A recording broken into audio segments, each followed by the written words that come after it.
Hello, I'm Richard Gisbert, and you're at The Listening Post. This week, hot August nights in Missouri. The clampdown, the curfew, and the coverage, mainstream, social media, and satirical. An American journalist pays for the fighting between the U.S. and the Islamic State with his life. And the news media in Hong Kong, where the journalism is looking more and more like the orders are coming from Beijing. This is a heat map of activity on Twitter for a news story that's gone global. This particular story has been trending in a big way in the U.S., but there's plenty of interest and output all around the world. How did Ferguson, Missouri, population 21,000, become a global dateline? The killing of a black teenager, Michael Brown, on August 9th by a white policeman triggered protests and showdowns with a police force that seemed particularly well-armed, remarkably well-equipped. The sight of small-town police looking like an army has Americans wondering why it is that their local cops need armored military vehicles. Then there was the way that the police conducted themselves, arresting peaceful protesters, politicians among them, imposing curfews, handcuffing journalists, and tear-gassing news crews in a security response that resembled something out of a war zone. In the age of social media, datelines quickly become hashtags, and any stories that journalists struggled to file from Ferguson just went out on Twitter, Instagram, and other social media tools that became news platforms. This story is about more than what is happening in one small town in the Mississippi Valley in the heat of the night that has tempers and Twitter boiling over. It goes right to the core of racial conflict and social divisions in America and the way that those issues are reported. Our starting point this week is Ferguson, Missouri. It's no longer a 24-hour news cycle, it's a 24-second news cycle. A technological eyewitness to history. From the moment the first couple of tweets hit, and once you've reached that first 25,000, which quickly turns into 4 million or whatever, the next thing you know, those people are all spreading it to their networks. You don't need a mainstream platform to access a significant chunk of the population.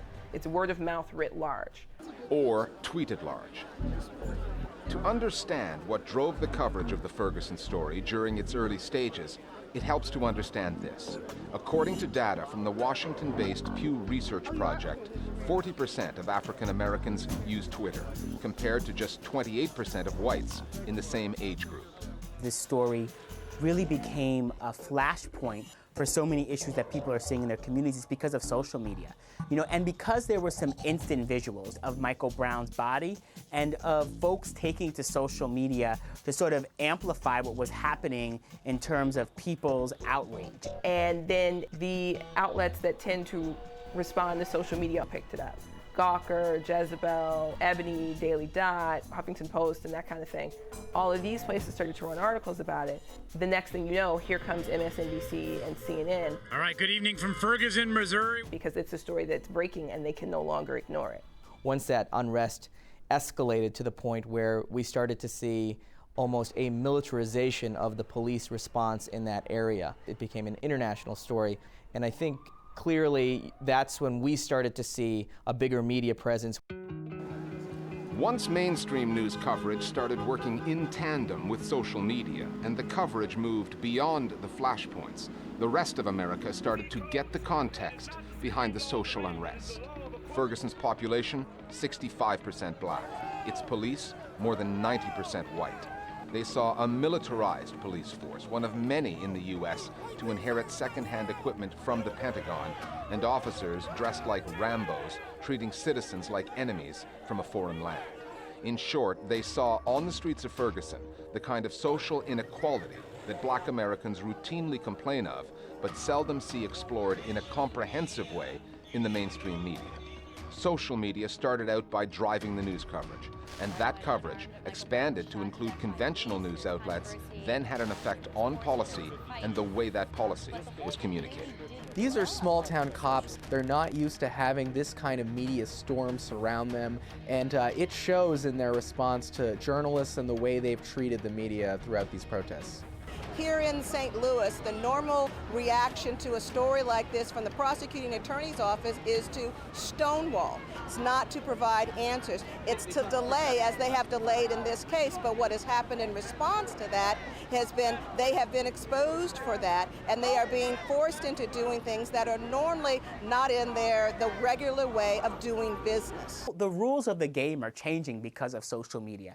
You know, we used to have to wait for mainstream media to validate an idea. We waited for the press conference, or we waited for the big event where the leader would tell us sort of what the next step was. Because of social media, we're really in the age of participation. We have pictures that are being taken by young people that are exposing the world to the indignities that they have to suffer when they are attempting to do something as simple as protest. It's kind of like the Arab Spring, only I guess it's the Ferguson summer.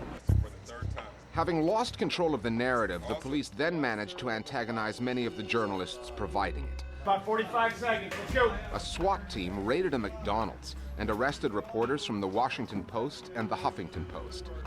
And the police took aim at an Al Jazeera live crew. And we set up our live location, but then we saw what looked like one of these armored police vehicles pull up. You can hear the producer, Marla Jahowski, and myself. Hey, we got press over here! They shot a rubber bullet in our direction. We yelled again, and then less than a minute later, they shot tear gas canisters at us. So we couldn't think anything other than that they were clearly targeting us. After the arrest of the Washington Post's Wes Lowery and the Huffington Post Ryan Riley, social media data from a number of sources, including Twitter itself, shows that mentions of the town peaked right after their arrest. What really made this a front-page story, a story that was on cable news 24/7, was those arrests. The media got down there and they were expecting freedom of the press. And then they found out that Ferguson PD doesn't care about freedom of the press. And so I've never seen so many journalists arrested, tear gassed, threatened. We saw Don Lemon live on air. Standing here all day. Let's go. A cop walk in front of the camera and start trying to shove him and other people. So what's happening is that the press are having to ask themselves, if this is how the police are acting while we're here, if this is how they're treating us and we're holding cameras, this is going out live, what happens when the cameras aren't here?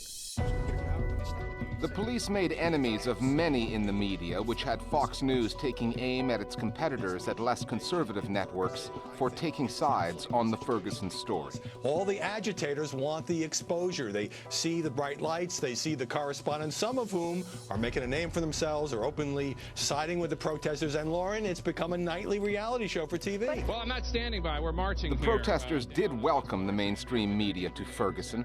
They also took issue with some of the coverage they saw and some that they foresaw. 3 days into the story, a hashtag was born.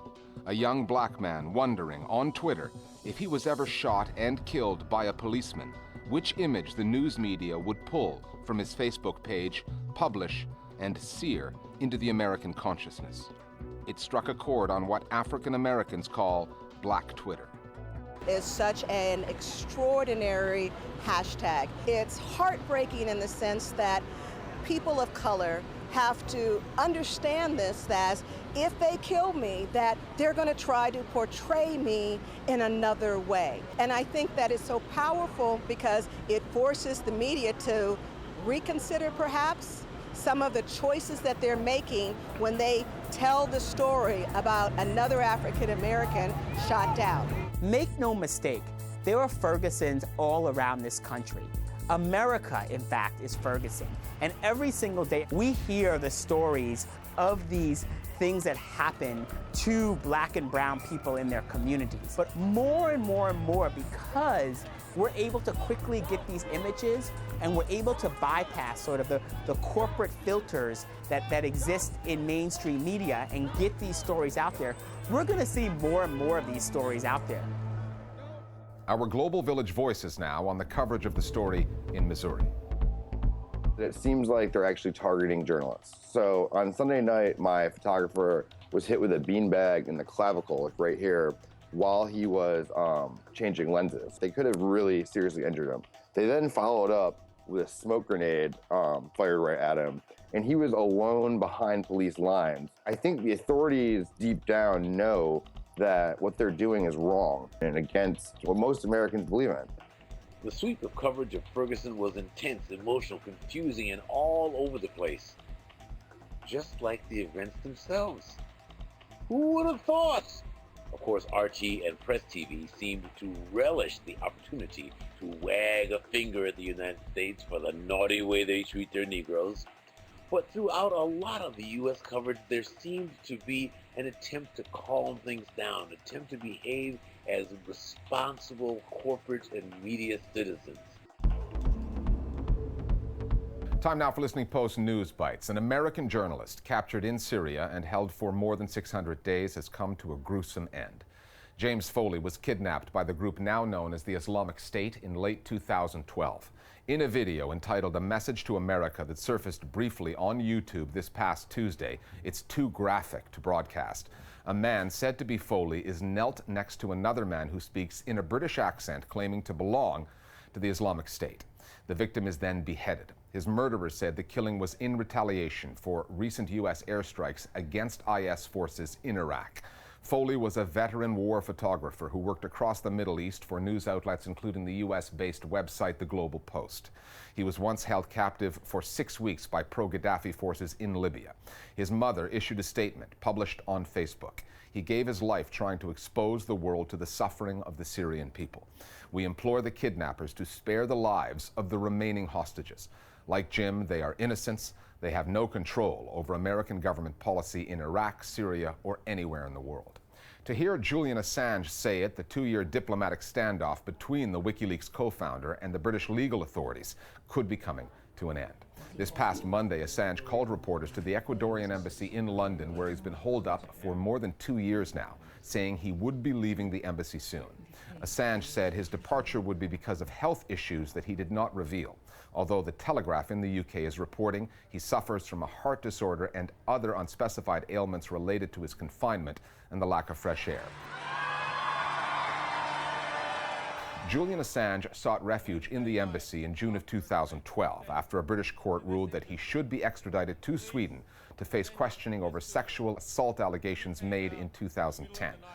Assange has always denied those allegations, saying they were just a ploy to get him to go to Sweden and then on to the U.S., where a sealed grand jury indictment is said to await him. The Ecuadorian Foreign Minister, Ricardo Patiño, was with Assange, saying that Ecuador, which has granted him asylum, continues to negotiate with the British government to grant Assange free passage out of the UK, but to no avail. In Afghanistan, a travel ban issued against an American reporter preventing him from leaving the country has quickly turned into an expulsion order. New York Times correspondent Matthew Rosenberg was called in for questioning after he filed a report that said some unidentified Afghan officials were threatening to take power if the political crisis following the June presidential elections was not resolved. The reporter said that he was summoned to the Attorney General's office and asked to reveal his sources, which he refused to do.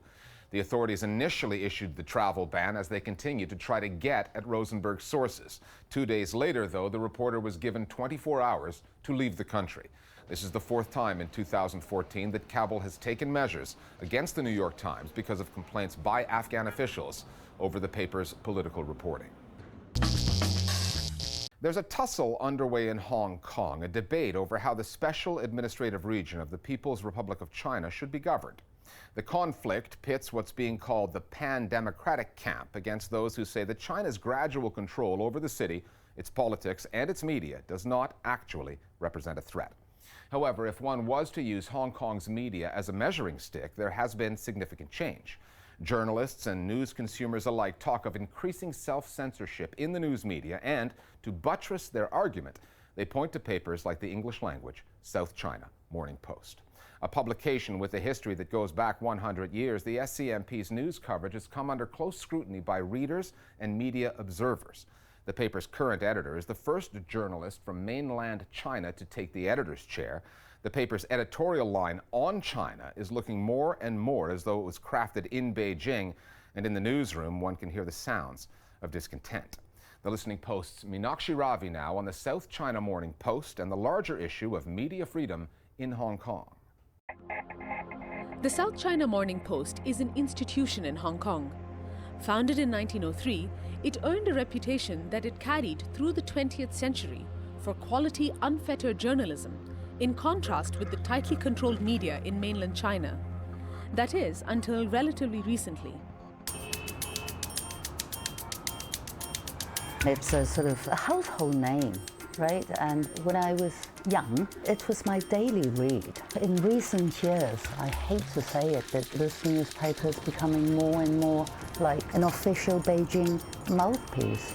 The South China Morning Post has been in business for more than a century. Hong Kong is at a crossroads, and now is more important than ever to create a more room for dialogue and compromise. That's how I see myself, and that's how I see the newspaper as doing. In 1993, a Malaysian businessman, Robert Kwok, bought the South China Morning Post. 4 years later, in 1997, the last British governor of Hong Kong, Chris Patten, formally handed the city back to China. It was the start of what Beijing promised would be one country, two systems. Hong Kong would have a different set of laws than China, including for its media. The changes, journalists say, were slow in coming. But since 2003, the South China Morning Post has averaged one editor per year. The current editor, Wang Jiangwei, took the job early in 2012, and more than 2 years later has lasted longer than most. That he is also the first editor of the SCMP to come from the mainland may explain his durability. Among Wang's team, there are concerns about the paper's independence.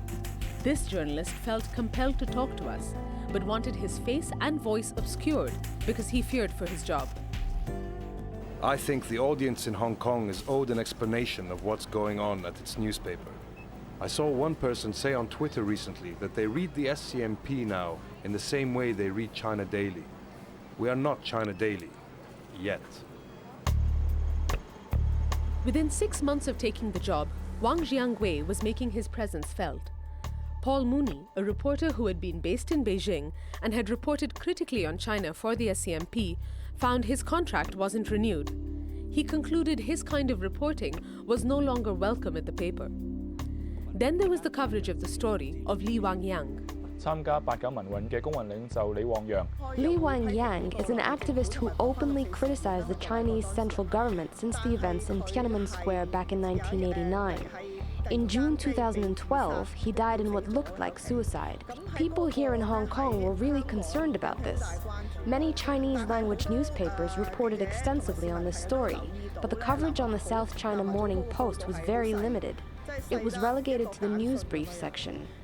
This made many of us wonder if the South China Morning Post's editorial approach has changed, especially with regards to human rights issues in China. Serious questions about a new editorial approach at the SCMP went public when emails between Alex Price, a sub-editor, and Wang Jiangwei were allegedly leaked. The subject was the Li Wangyang story. It made for interesting reading. Wang Jiangwei's office did not reply to our requests for an interview. But in June 2012, in response to an article in the Wall Street Journal's Asia edition, Wang said, quote, "I totally reject the accusations made against me, saying I act as a censor. That is totally out of line and totally biased," unquote.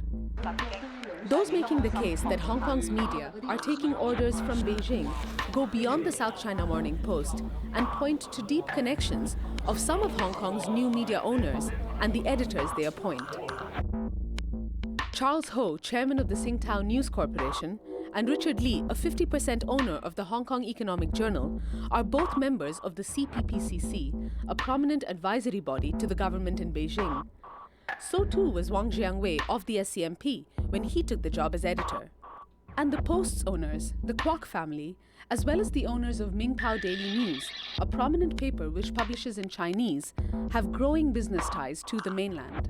What's happening in Hong Kong is you don't need the government to tell you what to do.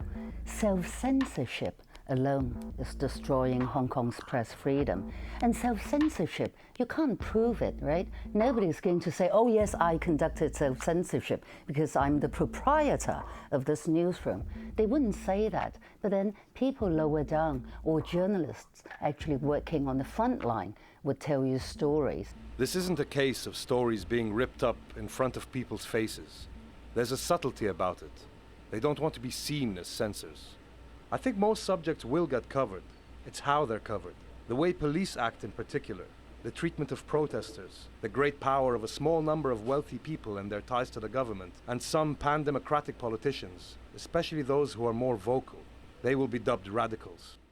I grant you there's no such thing as pure objectivity or impartiality, but at least I think our reporting tries to do that, to balance both sides. We invited Benny Tai, one of the organizers of Occupy Central, to write op-ed for us. A pro-China reader said our coverage was just too bloodthirsty against Beijing. We also gave extensive coverage to a major pro-Beijing figure, Elsie Leung, who was previously a justice chief and now is still very close to the Beijing government. So we were denounced for publishing her views. There's been a drive to produce original content, which may sound fine in principle, but a lot of what they call original content is actually an establishment person giving an opinion or giving a bit of a spin. There are many examples of this. Alan Hu, a pro-Beijing lawyer, frequently given free rein, and Elsie Leung, the former Justice Secretary.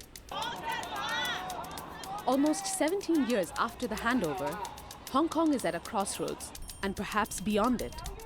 Beijing is exercising more and more control, and Hong Kongers are concerned over what they are seeing in their city and reading in their media. The South China Morning Post has been an integral part of Hong Kong's identity for 110 years, and the future of the paper, and that of some other news outlets, is intimately connected with the future of Hong Kong. Whether you're a journalist in the Chinese language media or the English language media, the pressure is increasing on us all. The space for free reporting is diminishing, and this has been especially so in the last 2 or 3 years. What we must do is report important stories without self-censoring. We need to do the best work we can.